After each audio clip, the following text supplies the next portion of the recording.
Nous sommes au CGR Saint-Saturnin pour rencontrer Luc Besson. Il vient en Sarthe pour présenter son nouveau film Dogman qui sortira le 27 septembre. Et je suis avec Tyrone. Salut Tyrone, comment ça va? Salut Aurélien, eh bien ça va très très bien. J'ai super hâte de rencontrer Luc Besson et je sens que ça va être incroyable.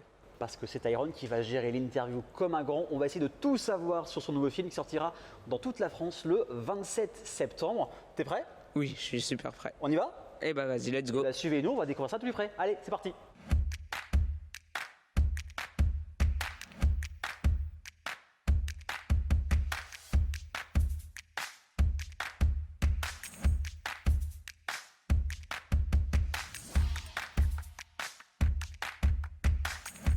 Donc déjà, comment ça va monsieur Besson? Ça va pas mal. Et toi? Moi ça va très bien, je suis très enchanté de vous rencontrer parce que j'adore vos films. Merci beaucoup. Derrière. Déjà tout d'abord, comment vous est venue l'idée de... Tiens, je vais te prendre ton papier. Ah bah merci. Comment vous... Poser les questions, regarde, il faut que tu poses les questions qui sont là. D'accord. Ah oui. D'accord? D'accord. Déjà, comment ça vous est venu l'idée de rédiger le scénario de Dogman? J'ai vu un petit reportage sur un méchant papa qui a jeté son fils dans une cage pendant 4 ans. Et ça m'a un peu traumatisé. Et je me suis dit comment il s'en sort, ce gamin. Oui. Et voilà, j'ai commencé à essayer d'imaginer comment il pouvait s'en sortir sans devenir un méchant, mais justement comment il pouvait s'en sortir en restant bon. Et comment ça se passe en fait de tourner un film avec autant de chiens?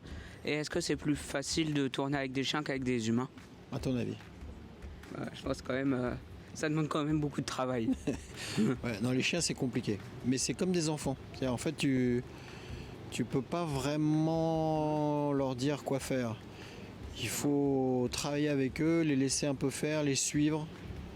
Tu vois, parce que les acteurs c'est plus facile, tu peux les engueuler. C'est vrai, Les acteurs, s'il fait pas bien, tu fais vas-y refais. Le chien, tu peux pas lui dire refais. c'est vrai. Tu vois? Il va pas comprendre. Mais du coup, est-ce que vous avez une anecdote à partager à propos du tournage? J'en ai à peu près 4000. Non, ce que je peux te raconter, c'est à un moment donné, il y a une petite scène où il y a le chien qui vient devant lui et Caleb, il avait beaucoup d'émotions dans son visage.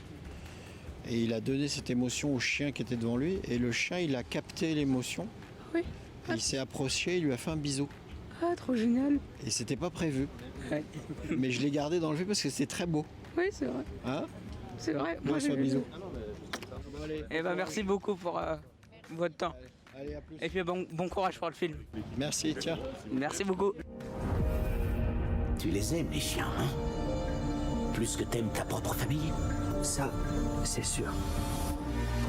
Les enfants prennent l'affection où ils la trouvent. Ce sont mes bébés.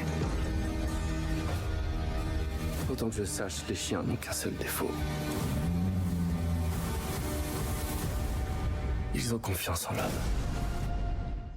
Donc Dogman sortira le 27 septembre partout en France. On change complètement de sujet. On va parler de Batman à l'occasion du Batman Day le 16 septembre au hangar Préalable avec beaucoup de personnes. Simon, Bertrand et Maël, comment ça va messieurs? Très bien, merci. Très bien, merci. Bienvenue en tout cas sur le plateau. Merci à vous pour l'invitation. Quand j'ai vu l'événement, je me suis dit tiens, on va en parler ici. Étant un petit peu fan de Batman, cet événement, comment ça a été organisé, comment ça a été créé, mis en place? Bien, en fait, à l'origine, il y a le travail personnel de Simon Farreau, qui est plasticien et tatoueur, qui est installé au hangar Créalab à 43 rue d'Alger, juste à côté de vos plateaux. C'est clair. Un travail à l'encre de Chine autour de formes. À la base, je crois que tu travaillais sur des corbeaux, sur des inspirations japonaises d'artistes comme Kyosai. Puis, petit à petit, autour d'un projet tatouage qu'on partageait, t'es mis à faire des formes du Batman. Ouais, c'était même au départ pour faire plaisir à Maël, qui est, comme on avait une passion commune autour de la culture japonaise et les dessins, peinture à l'encre de Chine, j'ai fait une fois une petite série comme ça pour se marrer autour de Batman. Il a accroché tout de suite et c'est de là qu'est parti un peu le projet, l'aventure autour de Batman, quoi. Donc c'est une belle histoire, finalement quelque chose qui n'était pas prévu. Absolument prendre du temps et continue encore aujourd'hui. Mais comme souvent en fait au hangar Créalab, c'est-à-dire que c'est vraiment les rencontres et les synergies qui s'y déploient, qui font finalement ou qui déterminent finalement l'objet de ce que l'on va faire. Donc assez rapidement, étant un fan du Chevalier Noir, surtout dans la période post-Frank Miller, une passion que l'on partage avec Bertrand, s'est mis un peu au centre de cette organisation-là pour pouvoir apporter quelque chose de commun, de collectif autour de cette petite aventure. Et notamment le Batman Day, Oui. qui est né il y a 9 ans aux États-Unis, pendant la Comic-Con en juillet, pour les 80 ans de Batman. Ils voulaient mettre en place quelque chose de particulier, et donc ils avaient sorti un petit tirage exprès. D'accord. DC avait sorti un petit tirage exprès offert pour l'achat de plusieurs autres exemplaires. Ça a perduré, c'est arrivé en Europe, notamment en France, et par l'intermédiaire d'une maison d'édition, Urban Comics, qui édite Batman depuis 12 ans maintenant. Et ça s'est déplacé à la rentrée en septembre depuis 6 ans, je crois, un truc comme ça, parce qu'avant c'était toujours en juillet. En juillet, il n'y avait personne en France, en Europe, il ne se passait rien, donc ils ont décalé ça. En septembre, c'était beaucoup plus simple. Et donc, on offre toujours un album gratuit pour l'achat de 2 autres albums, mais c'est un album inédit qui ne sortira jamais ailleurs que dans ce format-là. D'accord. Voilà. Intéressant. C'est très intéressant. C'est intéressant, et puis c'est pour les fans. Le Batman Day, c'était unique ou c'était prévu que ça soit tous À la les ans? base, c'était vraiment pour les 80 ans. D'accord. Et puis ils ont dit, c'est bien, c'est un bon événement, ça relance un peu plein d'autres titres autour de Batman à chaque année. Et voilà, ils ont décidé de continuer tous les ans. Est-ce que vous vous rappelez tous les trois de votre premier souvenir de Batman, hein? Ah bah oui. Ah oui, personnellement, c'est Batman The Animated Series. Ouais, 1992. Moi, 1992, je suis né en 90. Je me suis mangé toute la série. Derrière, il y a eu Spawn quand j'étais un petit peu plus grand, mais je suis revenu toujours à Batman qu'on appelle Batman TAS, donc l'animé de Paul Dini. C'est ça. Bertrand? À peu près pareil.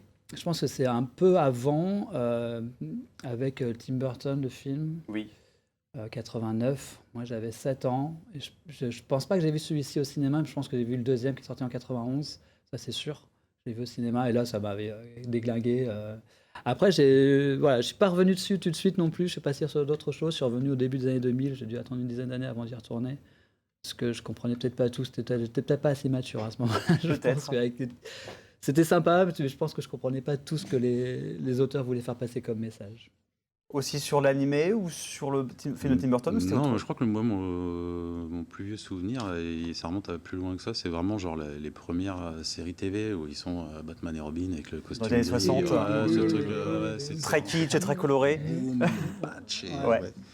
Et étonnamment, malgré moi mon côté peinture, dessin, c'est vraiment plus effectivement les séries, les films qui m'ont marqué, quoi. Je suis pas spécialement un fan de Batman, mais après le personnage me parle beaucoup par la noirceur, d'autant plus avec l'évolution maintenant, comme il est traité, beaucoup plus complexe comme personnage, et le côté beaucoup plus noir de maintenant me parle plus, et ce qui m'a beaucoup plus motivé à travailler sur le sujet là, pour les dessins, pour l'exposition. Et qu'est-ce qui fait qu'aujourd'hui, encore en 2023, Batman soit autant adulé, autant apprécié par les jeunes fans ou les moins jeunes, parce qu'il y a quand même les films, beaucoup de jeux vidéo également. Comme dit Simon, il est beaucoup plus complexe, il a évolué beaucoup, donc ça parle. On peut toujours trouver quelque chose qui nous intéresse dans ce personnage-là. Après, la clé aussi, c'est qu'il a subi un traumatisme et qui fait qu'il veut se sortir de ça, ou en tout cas, il trouve quelque chose pour essayer de se sortir de ça, qu'il ne trouvera toujours pas d'ailleurs après 85 ans. Et je pense que ça parle un peu à tout le monde en fait, tous ces petits traumas, toutes ces petites choses de la vie de tous les jours, cette justice qu'il a envie de mettre en place et tout, ça parle à tout le monde. C'est pour ça que c'est intemporel et que ça restera encore, je pense, pas mal de temps. Et le fait qu'il n'ait pas de pouvoir, ça marche aussi, ça compte aussi? Eh ben oui, ça c'est déterminant parce que du coup c'est un héros à portée humaine, in fine. Oui. Mais après, comme le dit bien Bertrand et comme le dit aussi Simon sur la complexité et le trauma, c'est ce que l'on étudiera à travers les conférences qui sont organisées. On va en parler après, oui. Oui, on en parlera après. Mais justement, c'est de pouvoir explorer un personnage qui finalement, dans ses affres, dans ses peurs, dans son anxiété, parce que son seul réel gadget, en tout cas le premier, celui qui passe tant de temps finalement à travailler, c'est la peur. Oui. C'est la peur. Donc c'est quelque chose qui est profondément humain. Et ce qu'il raconte, même ce que le récit social du Batman, c'est l'objet des conférences encore une fois, raconte, nous touche de près. Donc beaucoup de choses de prévues. À 16h, le vernissage. Simon, qu'est-ce qui va se passer? On va pouvoir parler avec toi. Boire des coups. Bon, à consommer avec modération, Non. on le rappelle. Non, puis c'est même pas un moment spécialement pour boire de l'alcool, mais Parce qu'il n'y en a pas. parce qu'il Voilà. n'y en a pas à 16h. Du soft. À 16h, il n'y en a pas. Après, plus tard. Non, c'est l'occasion de se rencontrer, de se croiser, d'échanger pour ceux qui veulent. Parce que l'expo et le lieu est pas gigantesque, mais elle est assez dense. En fait, j'ai produit plusieurs centaines de dessins qui sont exposés. Donc voilà, ça va peut-être éveiller, que les gens vont peut-être avoir des questions sur la façon dont moi je l'ai travaillé, traité. C'est un truc un peu différent peut-être de ce qui est fait d'habitude, quoi. Moi, je fais pas de dessin type BD, j'ai plus une approche minimaliste et très influencée aussi par la culture japonaise. Donc en fait, c'est des dessins à l'encre de Chine. Ils sont en général exécutés assez rapidement.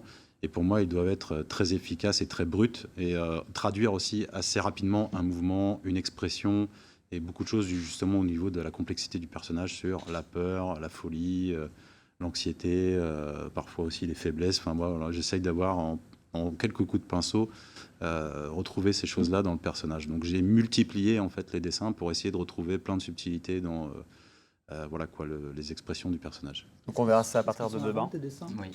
Tout à fait. Les dessins sont à vendre. Il y aura plein de choses à vendre. Venez nombreux. Il faut venir. Hein. Plein de choses à vendre. Non, en fait, voilà, il y a l'affiche qui est à vendre. Il y a tout ce qui aura présenté par l'Intrépide, que ce soit les albums de Batman.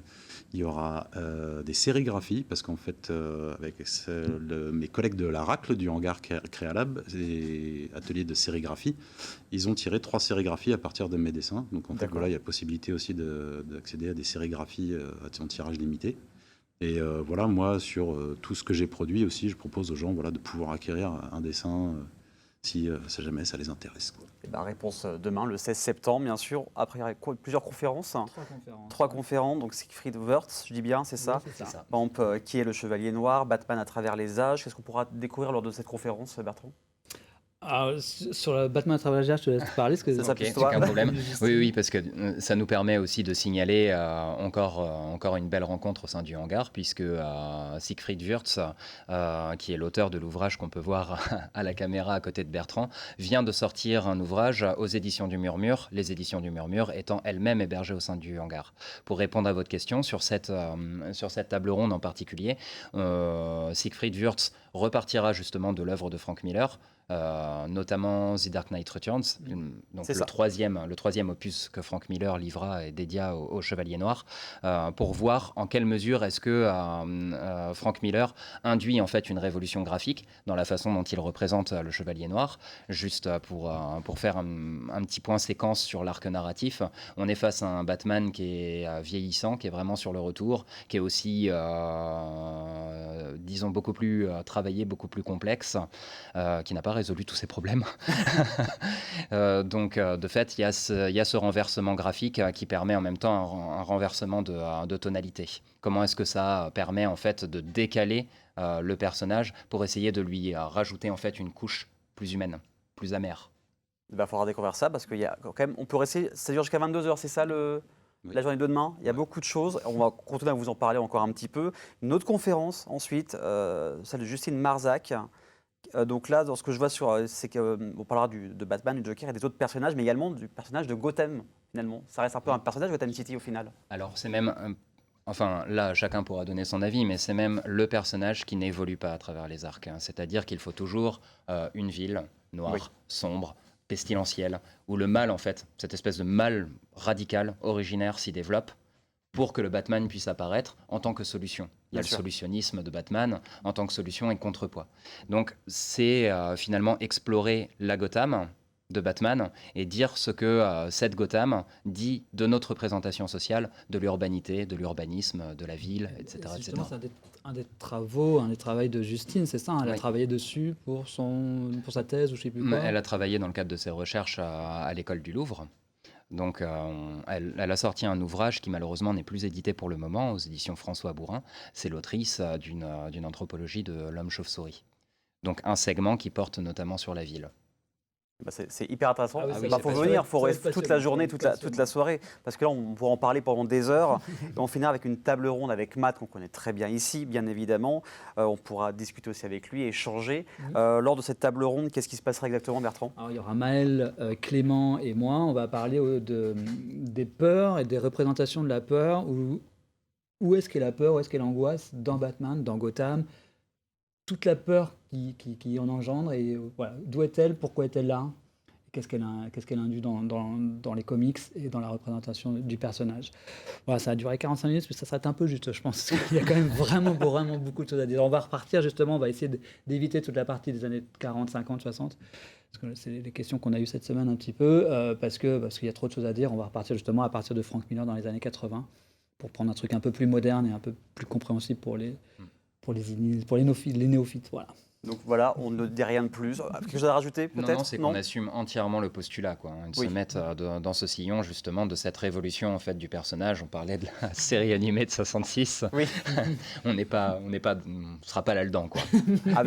Avec un doublage assez incertain, on s'en rappelle bien évidemment. Et vous avez vu que les encres, quelques-unes sont passées, oui. Puisqu'on les a utilisées dans la communication. Ouais. Les encres aussi. N'attendez pas quelque chose de concret. Justement, je crois que le gros travail, le gros apport du travail systématique, automatique et quasiment à la chaîne, répété, de Simon, c'est justement de permettre de désincarner le personnage pour arriver sur quelque chose de beaucoup plus expressif, quoi. Enlever le personnage, enlever tout ce qui le concrétise, tout ce qui l'objective pour retrouver quelque chose de plus essentiel, quoi. Plus symbolique. Ouais. Et on le reconnaît très bien, de toute façon, on pourra voir ça demain. On a tellement de choses à dire, à voir, à discuter, à échanger. Donc on rappelle, les horaires, donc c'est demain, 14h30, 22h, si je dis pas de bêtises. Ouverture des portes à 14h. Ouverture des portes à 14h, même c'est gratuit. Venez, c'est 43 rue d'Alger, au Mans, pour parler de Batman lors du Batman Day. Merci beaucoup les gars d'être venus en tout cas. Merci à vous. Ce fait un plaisir de parler de Batman. Dans quelques instants, on parlera d'un autre sujet. C'est un podcast fait par des jeunes sur la Sarthe. Mais ça, c'est juste après la pub. À tout de suite.